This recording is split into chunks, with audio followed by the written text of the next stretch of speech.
कुलधारा गांव जैसलमेर से 18 किलोमीटर की दूरी पर स्थित कुलधारा गांव मूल रूप से पाली से जैसलमेर में स्थापित ब्राह्मणों द्वारा बसाया गया। पाली मूल के इन लोगों को पालीवाल कहा जाता है। लक्ष्मी चंद द्वारा पालीवाल ब्राह्मण कुलधारा गांव में बसने वाला प्रथम व्यक्ति थे। उन्होंने गांव में उधानसर नामक एक तालाब भी खोदा।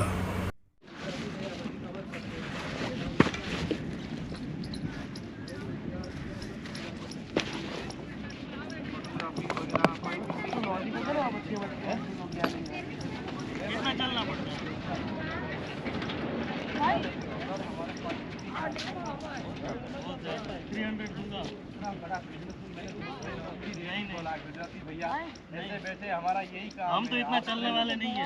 आपको चलना है नहीं, हम मेहनत मोट इच्छाओं में। हमारा यही मजबूरी है सर, 2 मेरा नंबर लोक कथाओं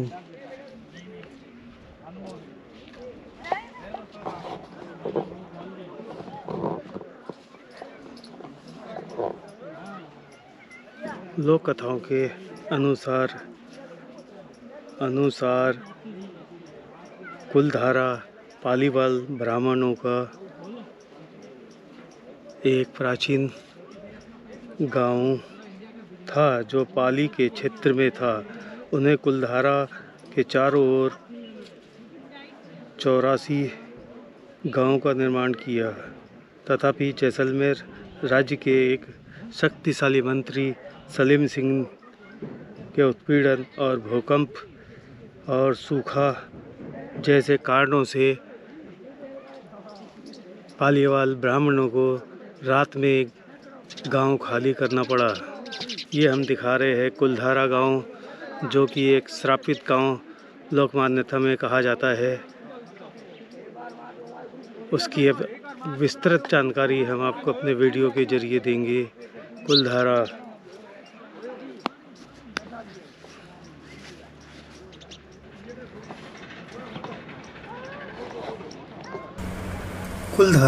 भारतीय राज्य राजस्थान के जैसलमेर जिले से स्थित एक रहस्यमय गांव है, जिसे भूतों का गांव भी कहा जाता है।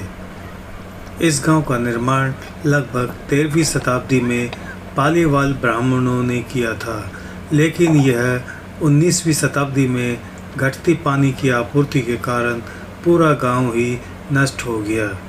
लेकिन कुछ किंवदंतियों के अनुसार इस गांव का विनाश जैसलमेर के राज्य मंत्री सलीम सिंह के द्वारा कारण हुआ था। सलीम सिंह, जो जैसलमेर के एक मंत्री हुआ करते थे, वो गांव पर काफ़ी सख्ती से पेश आता था। इस कारण सभी ग्रामवासी लोग परेशान होकर रातों रात गांव छोड़कर चले गए, साथ ही श्राप भी देकर चले गए। इस कारण यह श्रापित गांव कहलाया। कुलधारा के गांव के लोग वैश्य धर्म के थे। इस गांव का मुख्य मंदिर विष्णु भगवान और महिषासुर मर्दिनी का है। ज़्यादातर मूर्तियां गणेश जी की भी है, जो प्रवेश द्वार पर प्रतिष्ठित है। गांव के लोग विष्णु, महिषासुर मर्दिनी और गणेश जी के अलावा बैल और स्थानीय घोड़े पर सवार देवता की भी पूजा करते थे।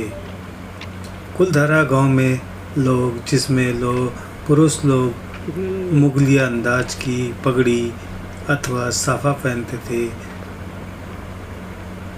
पैजामा भी पहनते थे, साथ ही कमर पर कमरबंद बांधते थे। इसके अलावा कंधे पर अंगरखा, जो एक बड़ा परिधान होता है, जिसे रुमाल भी कह सकते हैं, रखते थे।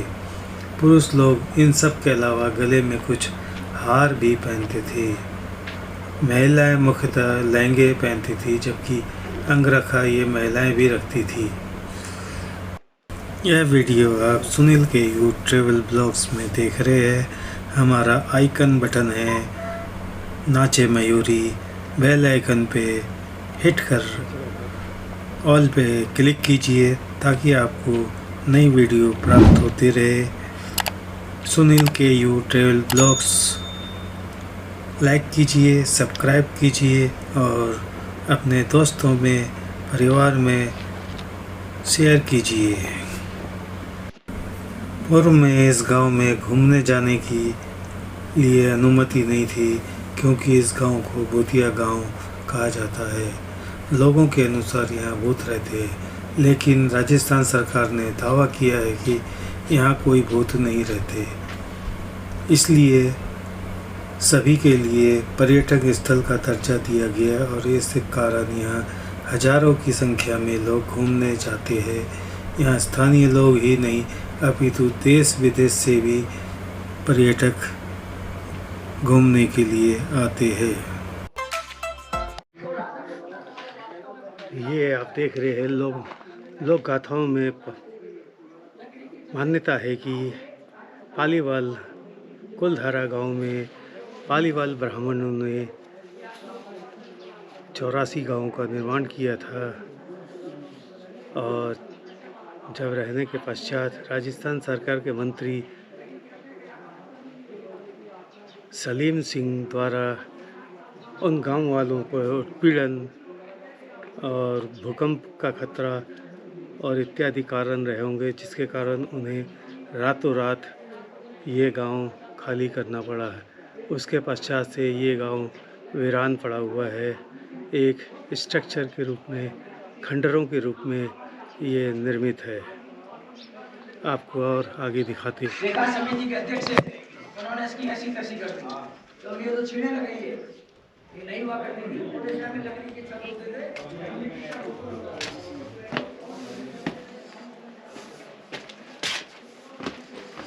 गायों भैंसों का गोबर पड़ा हुआ है।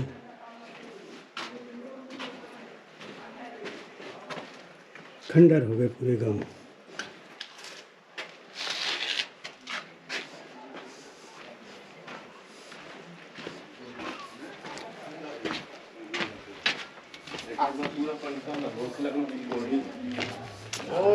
असली कहानी ये है यहाँ की।